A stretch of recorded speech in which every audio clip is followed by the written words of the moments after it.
ministre, mes chers collègues, le Conseil européen qui s'ouvre demain va se dérouler dans un contexte très préoccupant pour l'Europe. Didier Marie en a déjà parlé. Permettez-moi de revenir un instant sur ce contexte avant d'examiner les deux sujets qui intéressent plus particulièrement les indépendants qui seront discutés demain. Alors que les élections européennes auront lieu dans un peu plus de 6 mois, l'Europe et l'idée européenne sont à la croisée des chemins. Certains pays se sont déjà laissés séduire par les sirènes du populisme qui remettent en cause l'idée même d'Europe. Le dernier en date n'est autre que les Pays-Bas, pourtant pays fondateur de l'Union, où le parti d'extrême droite dit de la liberté vient de gagner les élections législatives. Même l'arrivée au pouvoir en Pologne de Donald Tusk, dont il a été question, ancien président du Conseil européen, grâce à la victoire d'une coalition pro-européenne majoritaire, ne peut faire oublier que ce sont bien les ultra-conservateurs de droit et justice qui sont arrivés en tête des élections législatives, après 8 ans de pouvoir au cours desquels ils n'ont cessé de combattre les valeurs européennes.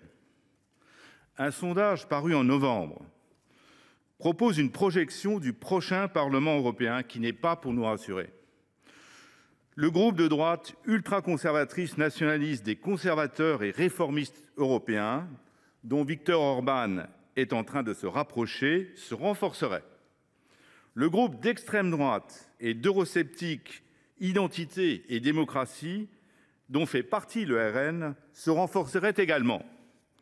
Si ces projections viennent à se confirmer, ces groupes et leurs alliés compteraient un peu plus de 80 membres, ce qui leur donnerait les moyens d'entraver le fonctionnement des institutions européennes, comme ils le font déjà à l'Assemblée nationale.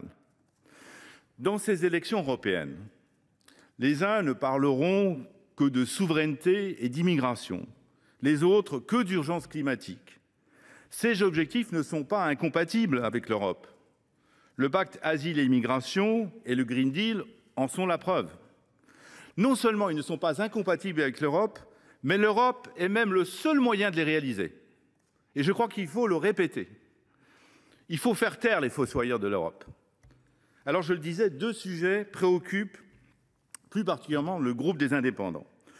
Le premier est celui de la révision du cadre financier pluriannuel jusqu'en 2027.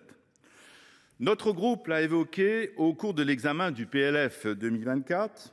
Nous croyons à des ressources propres solides qui permettraient d'atteindre les objectifs que nous nous sommes collectivement fixés. Il faut se donner les moyens d'une politique. Mais aussi, nous croyons à la fin des rabais pour les pays. Il est temps d'y mettre fin.